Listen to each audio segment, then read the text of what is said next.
Hi friends, మీకు ఈ video నచ్చినట్లయితే లైక్ చేయండి, సబ్స్క్రైబ్ చేయండి.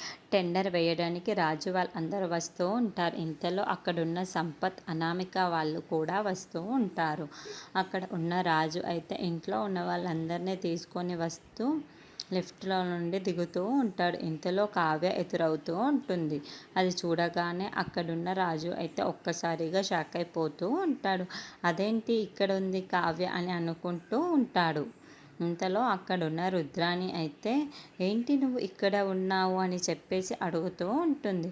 ఆ మాటలు వినగానే నేను కూడా ఇక్కడ చిన్న పని మీద వచ్చాను అని చెప్పేసి అంటూ ఉంటుంది.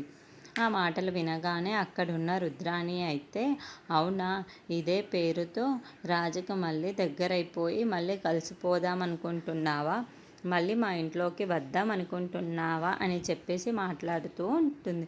ఆ మాటలు వినగానే అక్కడున్న కావ్య అయితే చాలా కోపంగా మీలాంటి వాళ్ళు ఉండగా నేను ఎలా రాగను, కాపురాల్ని కూల్చేసే మనుషులు కదా మీరు, అలాంటి వాళ్ళు ఇంట్లో ఉండగా నన్ను తీసుకొని వెళ్తారా చెప్పండి, మీరున్నంత వరకు నాకు అక్కడ తీసుకొనికి రారు అని చెప్పేసి అంటుంది.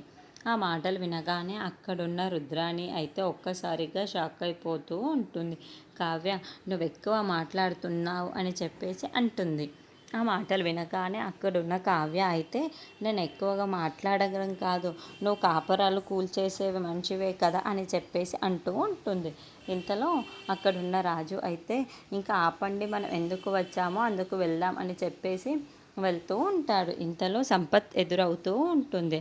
అక్కడ రాజును చూసి ఇన్నాళ్ళు మీ కంపెనీ మా కంపెనీకి అడ్డుగా ఉండేది, ఇప్పుడు ఈ ఎక్స్పెరిమెంట్తో నా కంపెనీ ఎక్కడికో వెళ్ళిపోతుంది రాజు, నేను ఇప్పుడు నా కంపెనీకి నీకు అడ్డుగా మారబోతుంది, గుర్తుపెట్టుకో అని చెప్పేసి అంటూ ఉంటాడు.